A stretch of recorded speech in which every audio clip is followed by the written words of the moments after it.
Coming from Bangladesh, doing her PhD at University of Sydney in Australia, finding collaboration at NASA, doing her research at University of Alabama in America, and currently being a research associate and a scientist at German Aerospace Center.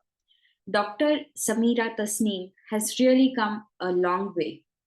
As I interview this really good friend of mine, I get to know the relevance of her research field to different sets of countries and her philosophy behind getting interested and building a career in STEM. Hi, Samira.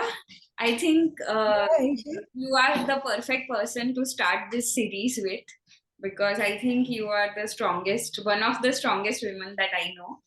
So, can you tell a little bit about your research? Like, what have you worked on? Very much. What have you? Thank you very much for saying some lovely words for me. Yeah, and choosing me for the first person in the series. Thank you very much. Yeah, so my research area, I've been working on space physics. Particularly, my research interest is in solar wind. Solar wind from like inner heliospheric region, outer heliospheric region, and close to Earth region.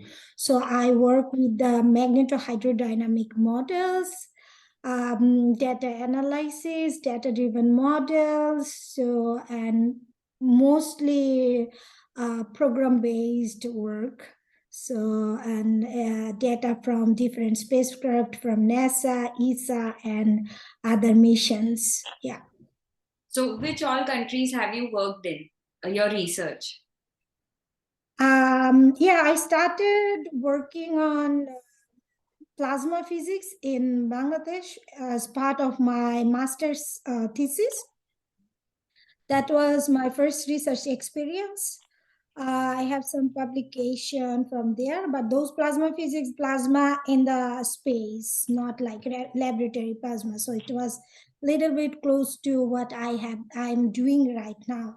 And then for my PhD, I worked in University of Sydney, like you.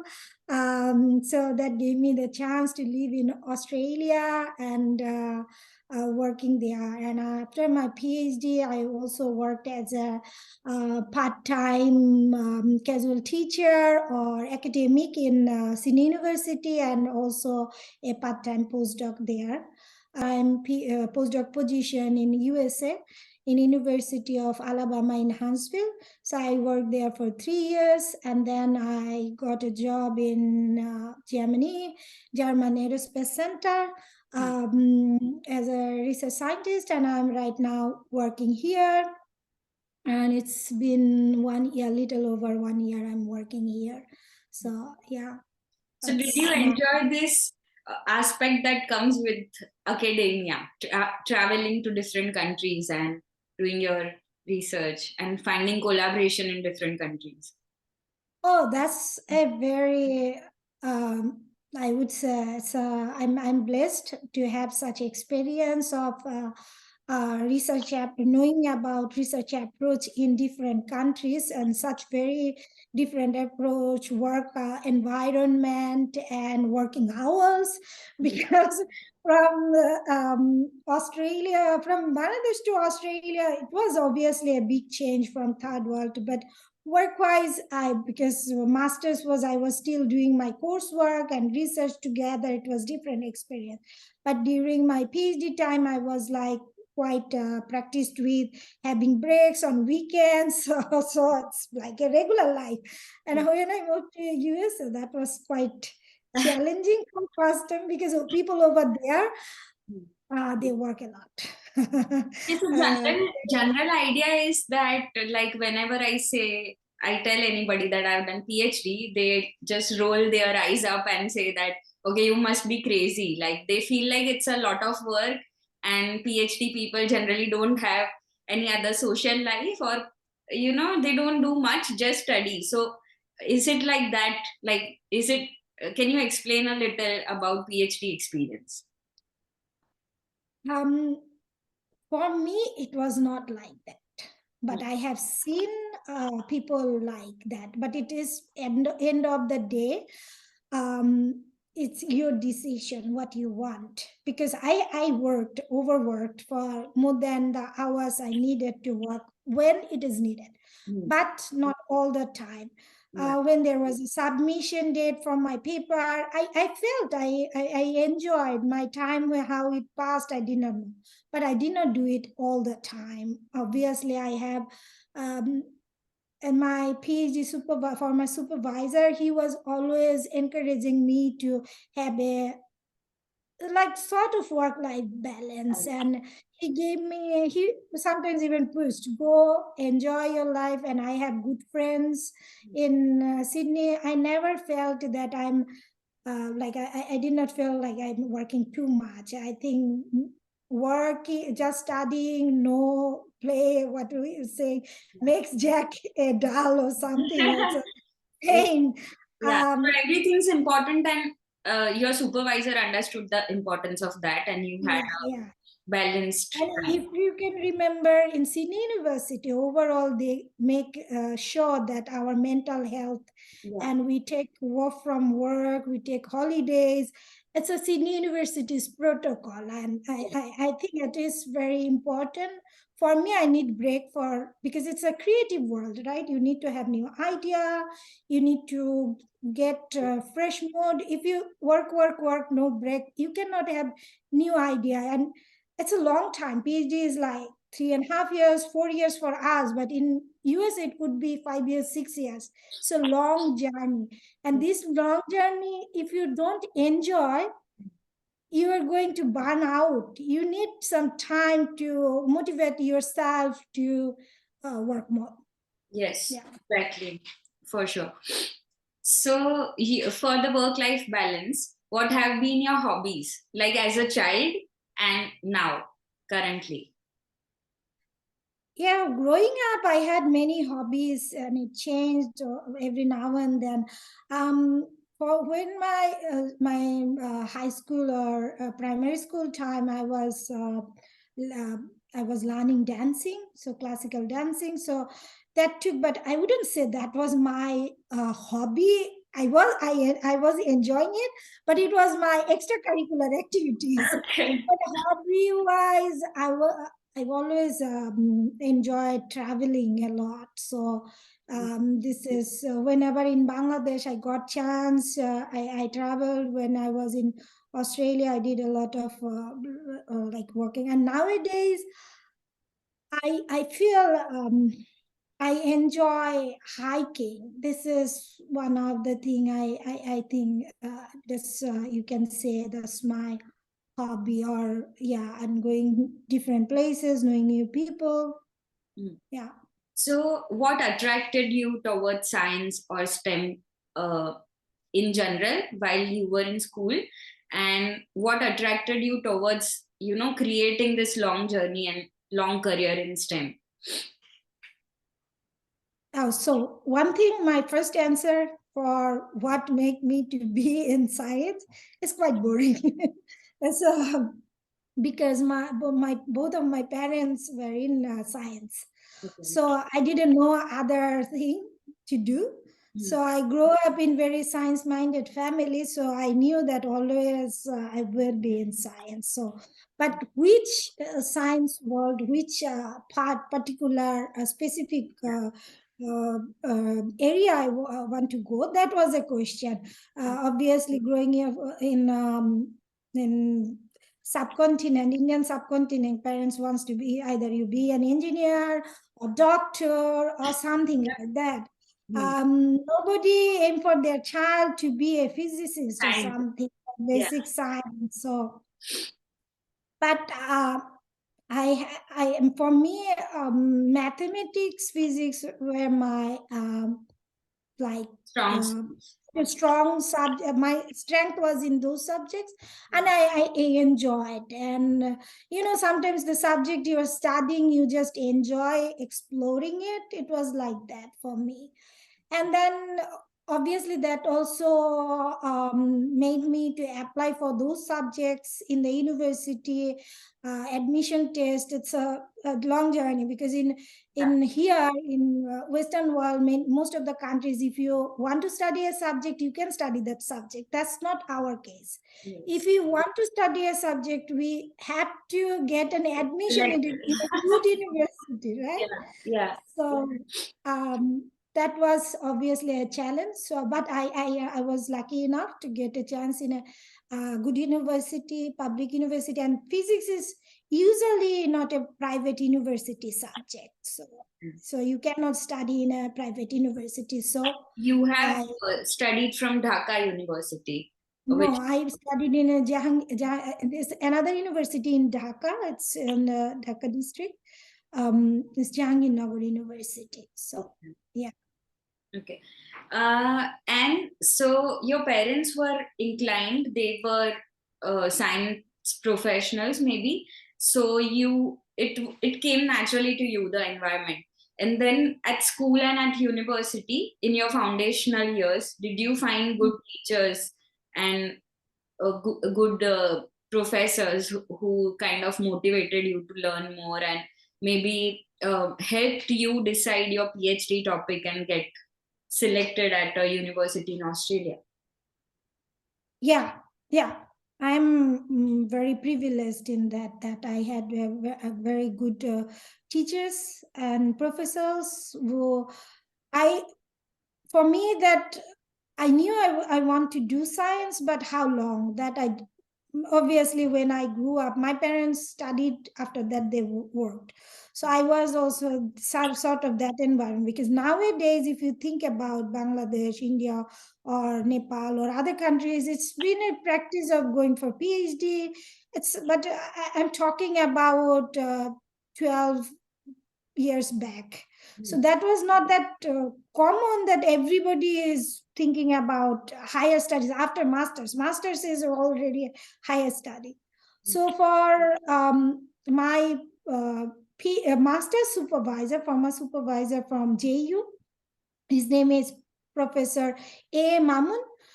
He is very influencing professor. So he, how to say, he like showed us the way to dream big.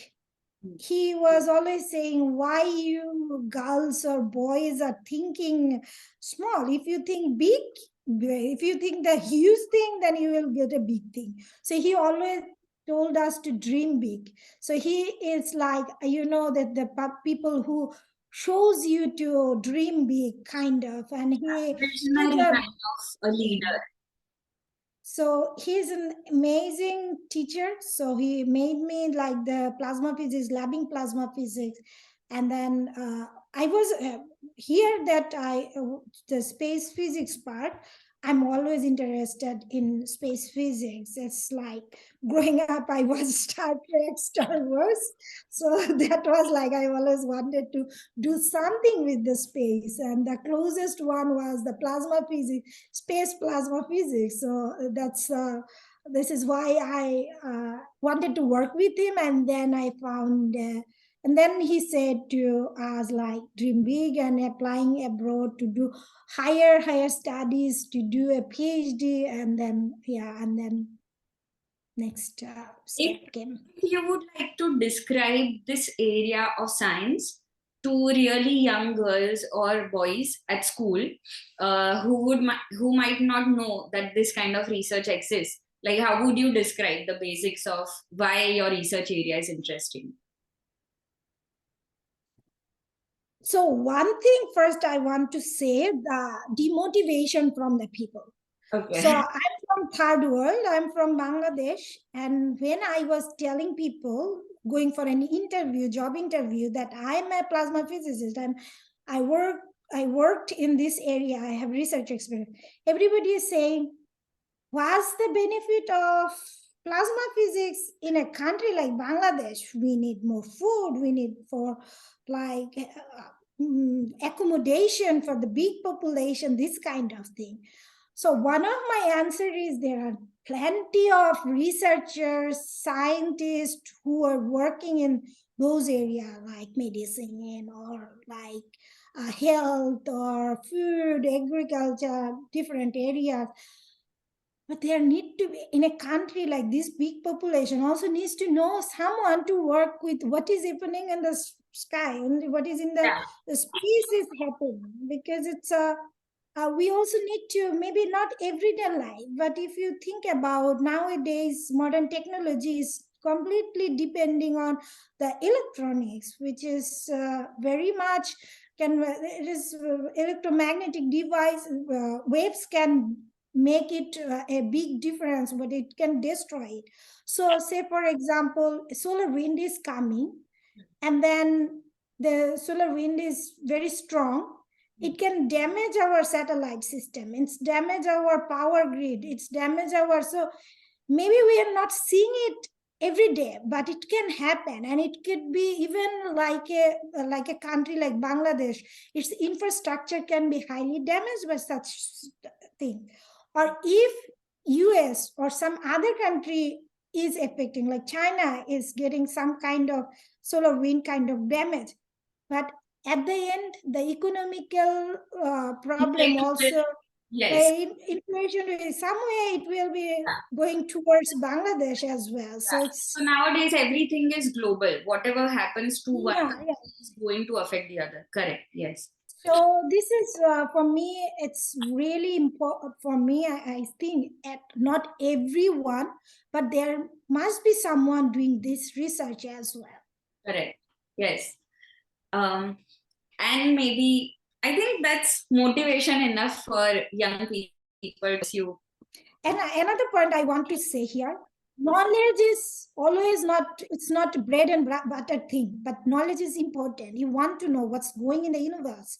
Yes. It's your curiosity. You are a human being, and a curious mind is by default what we get by from the nature. So you need No, to do that's something. so when Vikram Sarabhai launched ISRO, the exact same questions were asked back then for a country like India.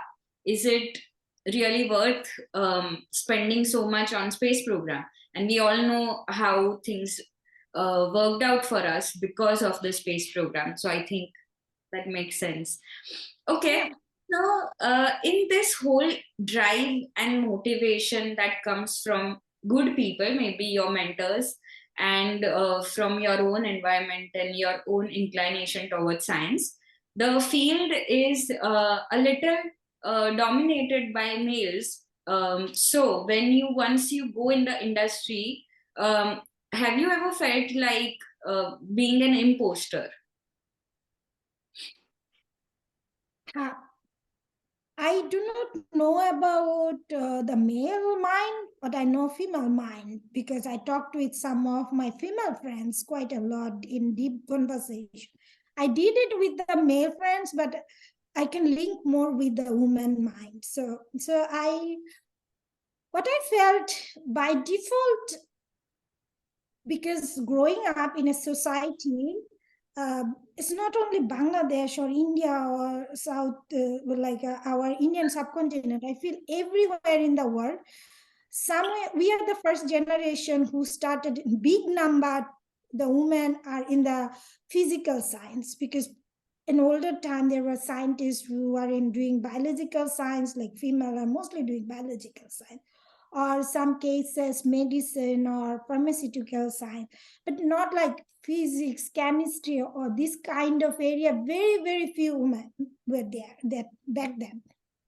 Our generation, from the kids born in late 80s or early 90s, they started their number of women in science, like in a short period of time, drastically increased, particularly in physical science.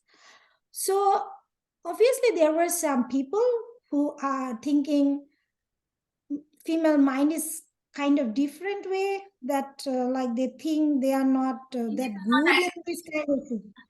Huh? In short, Correct? machines are not as intelligent. But no, they are, I would say they make it quite complicated. They are not saying your mind is not intelligent. They're saying you are good for these things, you are not good for these things, right? Yeah. Right? So this is how they were saying. So it's somewhere, some way, it's enrooted in our mind. So when we do this research, we got something very good results, or we do some research, very fantastic people are hiring us. Somewhere that thing inside our mind comes out and saying, am I really good enough for this position? It's a, you know what it is, right? It's not something, I think it's, we are doing, it's our, how our building system from, like, our mind was somewhere poisoned, and that poison we did not take, but it's somewhere little bit was like there, Am I and just that made us worth it? think, Do I really belong? These are kind of yeah, things yeah, you yeah. yourself So think because of the conditioning of the past. It's not like somebody past, telling that to you, but you yourself feel that sometimes. yeah, we have these moments for some time. Obviously we don't carry it all the time, but sometimes we say, am I really eligible for this post, or am I good enough? But that, I think, coming from those poisons somewhere put in your in our mind in very early childhood, or sometime in the process. So, you know how they say that the successful person, it's not like he doesn't feel or he or she doesn't feel the fear, but anyway, they go along. So it's like that. You feel those feelings, Yeah. but you don't stop your journey because of that. Yeah. No, no, no, no. I think that you need to get out of that. You need to think, I got this position, that means I am better than some other people. Hmm. I'm, the hiring committee is doesn't know you, right? Yeah. Yeah. My PhD professor did not know me. Hmm. My postdoc, like the advisor, did not know me. They're hired because of our CV, how much work I've done, and this hiring committee did a very good background check. So don't think you are not eligible for that job. And for example, whenever you fail, like it's not always that you will be the best. So whenever you fail, um, what are the techniques that you would like to tell young students to know that even if we fail, how to keep the journey going? Because sometimes few people might be demotivated more than the others, um, not to try again or not to try different things. So do you think that it is important to keep failing and keep trying different things? Obviously, for me, I'm not that kind of good luck charm person. I never got, not never, but most of the time I don't get the things in the first round. So I need to try and try and try to get it. For my PhD scholarship, I applied some other places. Then I got this scholarship. For my postdoc position, which that Hmm. I was applying so many places, that you have seen that journey when I was applying for postdoc position. And yeah, so biggest thing is you have to keep faith on your mind. And what you during when I was applying for the postdoc, like, but full-time postdoc positions, one thing I always think about, what I am good in doing, so what I love doing. Because many of my colleagues back then, or my friends back then, decided to go to different areas, not exactly research. So but they love doing that, or they enjoy doing it. At the end, I did not enjoy other stuff, so I keep trying. And what's your biggest how to phrase it, what you like doing most, and then what you think you are good in doing. And if you, because if you choose a profession, you need to carry it for longer time. You can obviously think about, oh, I will do a one postdoc for 3 years and then I will close my chapter, and then I will look for job in the industry. That can be a thing, but you have to think about what you like to do, and if you want to continue it, every step going up, it's more challenge. Because for PhD scholarship, I felt when I applied for the postdoc positions, I felt PhD is much easier to get.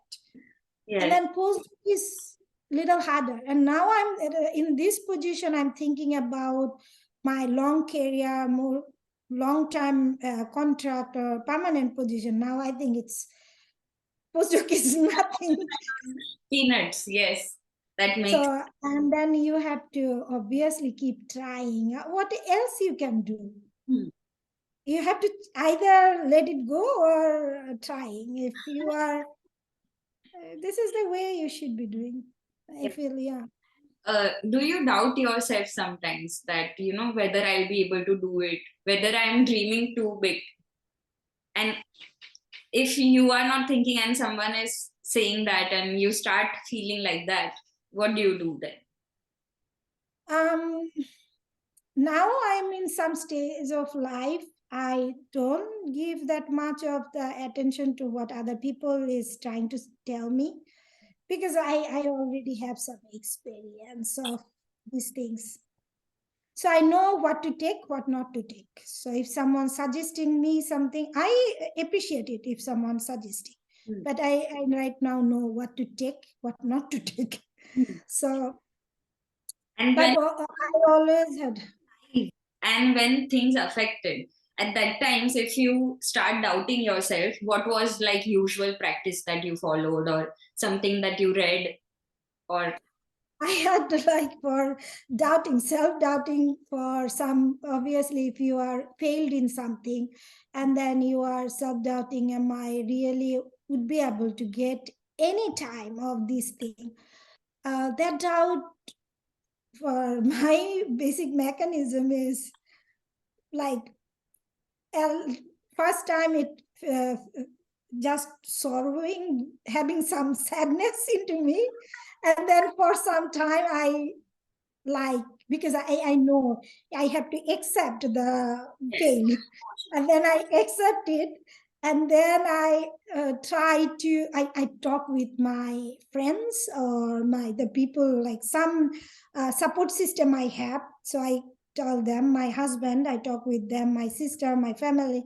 I keep on, once I tell them that this is I'm feeling, and then I get out of these bad feelings, Hmm. and then I think about how can I do better next time.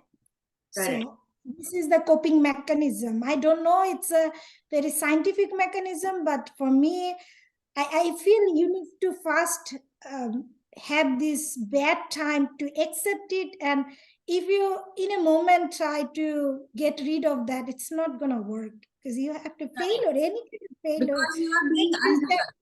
You need to be real about what, and you need to see that, okay, yes, this is what I'm feeling. You need to accept it. And then I think, yeah, because, yeah, sorry. please, no, you go. So, the people near you, your support system. So you need to recognize those people that yes, these are the people that I should talk to, and they really care about my career, my life. They'll not just accept my successes, but also the failures and be there. Yeah, exactly, exactly. That's very important to know who are your support system. It can be two people, three people. It doesn't need to be a big number of people. Yeah. Correct. How do you ensure that you keep learning throughout this journey? Because you have already done PhD, you have already done postdoc. Do you ever feel that, okay, I know everything now? Oh, no, no, no. It's opposite. I think as the time is going, I think when I did my master's, I felt like I know a lot. After PhD, I got to know how little I know. I feel over the time, I just feel like how little I know. And this is a profession of everyday learning. So I need to learn to survive here. So, and I enjoy learning new things. And this is how you have to stay here because you choose research, and research is everyday changing job or profession. So you have to keep updated, learning new skills, knowing new topics, getting new ideas. So it's a, but I say that over the time you just get to know how little you know, Correct. how little you can know, because a person's life is very short and it's not possible to know much. Okay, that is a knowledgeable person can only say this statement. Um, No, I'm knowledgeable. I think we have few last questions. So, looking at your research field, like in the future, what do you think can be the future trends of the field? Do you think it has the capacity to get more people working on different areas? Um, and the relevance of your research, is it going to be for particular countries, set of countries, or you think it's going to be widespread? Yeah, very good question. I think it would be more scope in the area from the sense that because now there are more spacecrafts launching, more availability of data, more widespread. And then on top of that, we were like this kind of research, this solar wind research is not 50 years back, it started mostly doing. So, but last 20, 23 years, this the full area was developing, and that time it was solar minima or the solar maxima was not that strong. But the coming sun is getting more stronger and stronger, I guess. So that would make us more challenges and more researcher we need to work in this field. Yeah, and now students from everywhere coming to everywhere. So people from Nigeria come to India to do research. So one of my colleagues did PhD in India, so I know that. That's a true fact from my side. So it happens everywhere. People go to Yeah. do research in everywhere. So let's make it more like widespread in terms of globally. Okay. And one last thing. Would you like to inspire young girls that are watching this video? And maybe would you like to tell them why you think STEM could be a good place to have their career in? Something aspirational that they might find relevant in their life. First of all, science gives you answer of every question you can possibly have, right? For like the physical world. So, and that is this research area can give you this knowledge, and knowing something is always a pleasure. You can always learning new things can make you, oh, I got to know something, and it's a positive power inside you. And this is a area which will give you that thing. So that kind of pleasant experience, pleasant feelings. Other than that, obviously, social structure wise, if you are in science, everybody will consider you quite seriously. So Yeah. at least these days, I think later time that would be changed. Maybe men and women will be equal number in this area. So that is that we need to have that time when you are working in physics and a woman, and people wouldn't say, oh, you are a physicist woman and working in this area. I don't know, this is positive for me now, but I want the day comes that people won't be staring at you like that. But from nowadays it's a positive point for definitely for you. And self-dependence in if you for research you go for conferences that will give chance to people from all over the world and traveling if you're interested. So that also because this is one profession, you have to go somewhere. Hmm. For conferences, you meet a lot of people, you get exposure to know different set of ideas. And Yeah. Yeah, that's a big And satisfaction. definitely it's not boring. It's definitely not. It's how you make it. Yeah, I enjoyed my life and then also did research. And I'm doing still now. for sure. Okay. I think, Samira, this has been really wonderful talk, and I think it will be very insightful for a lot of students, young students. Um, Thank you so much. You're very welcome, and thank you for having me. And it's really lovely to discuss such poems, thinking from different aspects. And if my words make someone motivated, that would be a big thing from. And good luck to everyone, whoever will be seeing this. Good luck. Um, Develop a career that's very important for women, and it makes you more happier. You have your life, personal life and professional life both, so you don't need to choose one.